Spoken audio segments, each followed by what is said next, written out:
ह्या सगळ्या एरियामध्ये 2019ला जे धनंजय मुंडे साहेब मविया सरकारमध्ये मंत्री झाले आणि मंत्री झाल्याच्या नंतर त्यांनी काय केलं की त्यांचा जिल्ह्याचा संपूर्ण याचा बॉस डीपीटीसीचा बॉस डीपीसीचा माननीय वाल्मिक अण्णा कराड यांना करून टाकलं।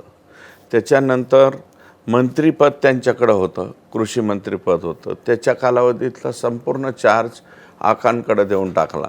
मग ही आका आणि डीपीटीसीचा संपूर्ण चार्ज मानलं तुम्ही आधीच सांगितलं ना तुम्हाला की 73 कोटी रुपये बोगस उचलले यांनी, म्हणजे त्याच्या फक्त प्रशासकीय मान्यता दिल्या। एक तर 14 कोटी रुपये त्यातले असे आहेत की शर्मा नावाचे कलेक्टर होते, त्यांनी त्या 14 कोटी प्रशासकीय मान्यता रद्द केल्या होत्या।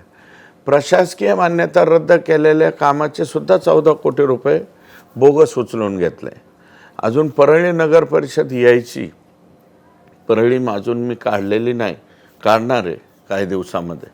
सगळ्यात मोठा गोळ तर तिथं असेल, कारण जगातल्या सगळ्या योजना तिथं हे झालेल्या आहे। मग हा जो पैसा यायला लागला खांडेकर साहेब, प्रचंड मोठ्या प्रमाणामध्ये पैसा येत गेला आणि हा पैसा काय यांना गप्प बसून द्यायना, म्हणून मग हे टोळ्या तयार करणं, यांना सोडणं, त्यांच्याकडनं खंडणी मागणं, हे प्रकार सर्रास सुरू झाले।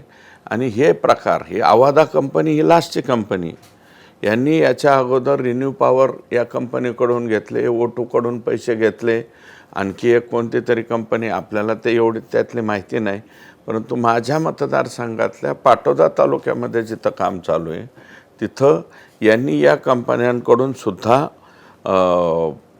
खंडणी जी आहे, आम्हाला एवढे पैसे द्या नाही तर तुमचं काम बंद करा, अशा पद्धतीने। आणि त्यात पाटोदा तालुक्यातल्या सुद्धा तरुणांचा भरणा हा त्या ठिकाणी करून घेतला, म्हणून मग हे जास्त बिघडत गेलं। एबीपी माझा, उघडा डोळे बघा नीट।